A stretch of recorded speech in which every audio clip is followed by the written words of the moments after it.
ओम श्री गुरुदेव दत्त. नमस्कार मित्रांनो, आजच्या भागात आपण अवयव दान करावे की नाही हे बघणार आहोत. बरेच लोक असे असतात की मृत्यूनंतर आपले अवयव दान करतात आणि खरंच ही खूप मोठी पुण्याची गोष्ट आहे की मृत्यूनंतरही कोणीतरी हे जग आपल्यामुळे किंवा आपल्या अवयवांमुळे बघू शकतो. परंतु तुम्ही जर कधी गरुड पुराण ऐकले असाल तर कदाचित याबद्दल तुम्हाला माहिती असेल. गरुड पुराणामध्ये असे सांगितले आहे की जर तुम्ही मृत्यूनंतर अवयव दान केले तर तुम्ही जेव्हा स्वर्गाच्या वाटेवरून जात असताना अनेक टप्पे पार करायचे असतात.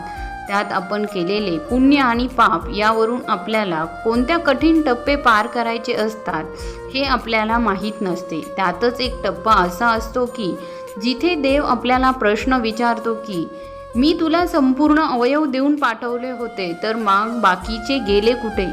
तेव्हा जर आपण डोळे दान केलेले असेल तर स्वर्गातील टप्पे पार करताना देव आपल्याला दृष्टी देत नाही आणि आपल्याला दिसत नाही. अशा वेळी डोळे नसताना मोक्षाच्या वाटेवरील टप्पे पार करताना अनेक कठीण प्रसंगांना तोंड द्यावे लागते आणि त्यातूनच त्या व्यक्तीला खूप त्रास होत असतो.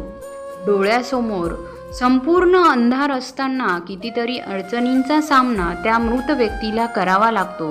हे सर्व करत असताना तिथे मदतीसाठी कोणीही नसते. अशा वेळी गरुड पुराणांमध्ये असे सांगितले आहे की तुम्ही जर अवयव दान करत असाल तर अवयव दान केल्यानंतर काय केले पाहिजे हे देखील गरुड पुराणामध्ये सांगितले आहे.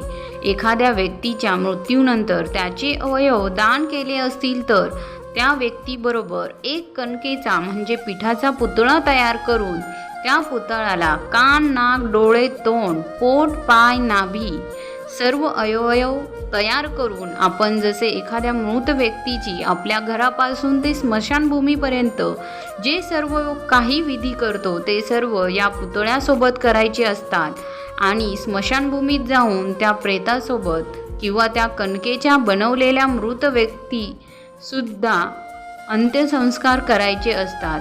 आपण जर मृत व्यक्तीबरोबर असे केले तर त्या व्यक्तीला मोक्षाच्या वाटेवरील टप्पा पार करताना त्रास होत नाही आणि आपण जर अवयव दान केल्यानंतर या गोष्टी केल्या नाही तर जेव्हा आपल्याला दुसरा जन्म मिळतो तेव्हा आपल्याला तो अवयव देव देत नाही किंवा काही दिवसानंतर तो अवयव आपल्याकडून निघून जातो. मग कोणाचा ॲक्सिडेंट होतो तर कोणाचं अजून काही प्रॉब्लेम्स होतो. तेव्हा पुढील आयुष्य ते एका अवयवावर किंवा अवयव नसताना काढावे लागते. तेव्हा आपल्याला विचार येतो की मी सर्व चांगले करतो आहे तरी माझ्यासोबत हे का घडत आहे. परंतु हे मागच्या जन्मीचंच आपले राहून गेलेलं कर्म आहे. हे फक्त आपल्याला या जन्मात आठवत नसते. एवढेच गरुड पुराणामध्ये सांगितल्याप्रमाणे जर आपण केले तर आपण बिनधास्तपणे अवयव दान करू शकतो आणि अवयव दान करणे हे खरंच मोठे पुण्याचे काम आहे. कारण आपल्यामुळे किंवा आपल्या अवयवामुळे एखाद्या जीवाला हे सुंदर जग बघण्याचा आनंद मिळू शकतो.